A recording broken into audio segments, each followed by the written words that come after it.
Hello, guys. Welcome to ATS Simplify Personal Finance Podcast. Here we talk about personal finance, and you can tune in to get personal finance tips.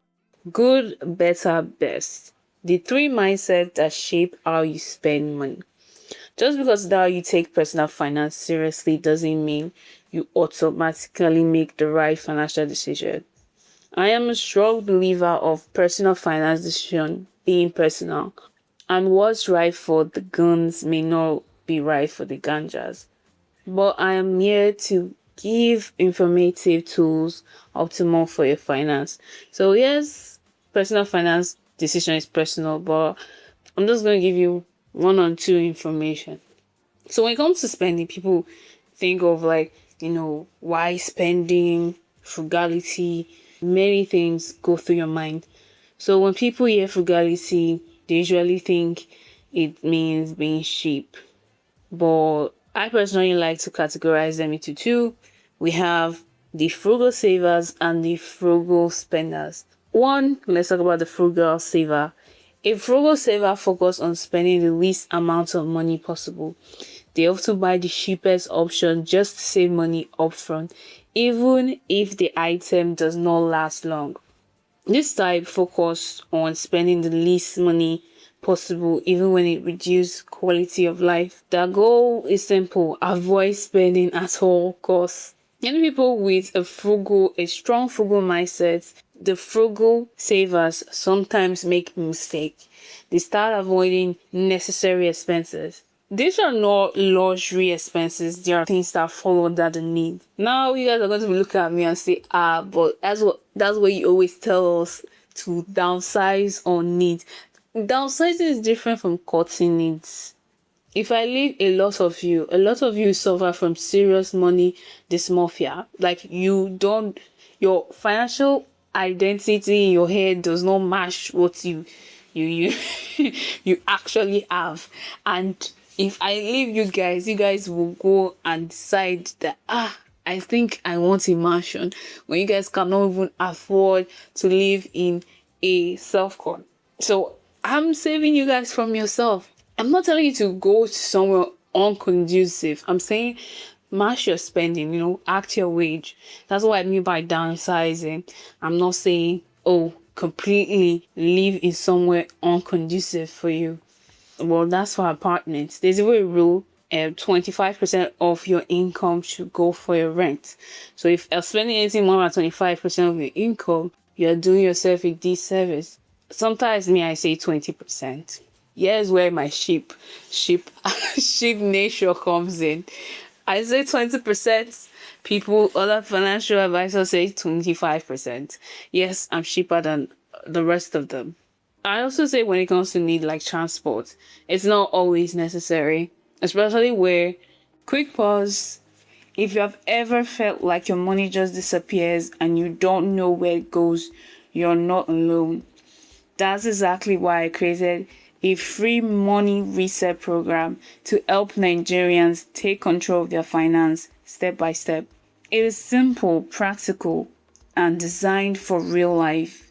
You can join through the link in the description. You are going to a place that's just going to cost you 200, because some people live close to their destination and still they take transport. And I know you can trek there, or I will use the word walk there. 200 naira, 400 naira transportation, most of the time place is walkable. And you see where I'm different from like a sheepskits, because if you look at it carefully, if you actually scrutinize the situation, you will know that walking is actually good for your health. So I'm actually doing you a service. Thank you. Thank you. Okay.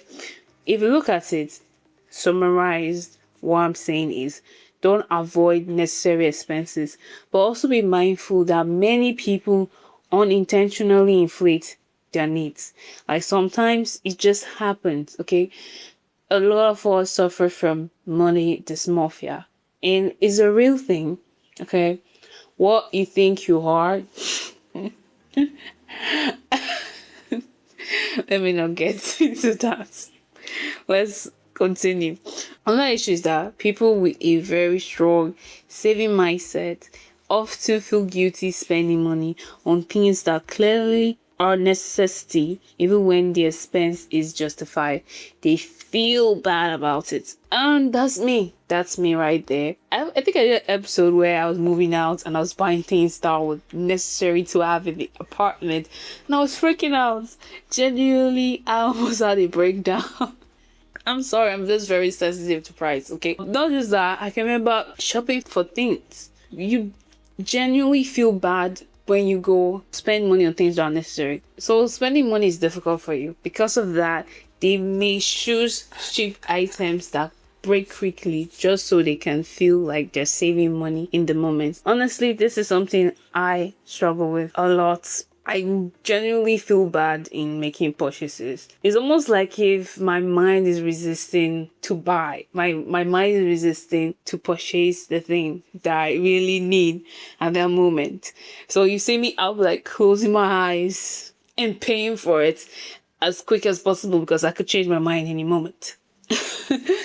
Like for example, like I might want to buy a t-shirt that costs, and for it to cost 7,000. And it's a better quality t-shirt because everyone can tell when a white t-shirt is quality. Okay, we all know when a white t-shirt is quality. But I'll see the one of 3,000 and be like, give me that. That's the one. That's the one. Give me that one. That one. Yeah. Do you have anything that costs less? Literally. I'm sorry, but it's a problem. And I have to actively try my best to train myself not to do that. And that's what you should do whenever you're struggling with purchase. Because the truth is, some of us are actually really price sensitive. When we see ourselves buying something and we feel like you really want this is quality stuff, but something else is like, fighting you from buying it. You need to actively train yourself and be like, it's worth the value. Another common habit of frugal savers is buying things just because they're on sale. You go to the market, you're planning to buy a specific item, then you hear that something else is heavily discounted. Even when you don't actually need it, you end up buying it simply because it feels like a good deal. Now you've spent more money and you have items sitting around your house that you didn't really need in the first place. Another thing with them is that they refuse to replace something that's already bad. It's a common act, okay? Instead of replacing, they keep repairing and repairing and repairing. Quick pause. If you have ever felt like your money just disappears and you don't know where it goes, you're not alone. That's exactly why I created a free money reset program to help Nigerians take control of their finance step by step. It is simple, practical, and designed for real life. You can join through the link in the description.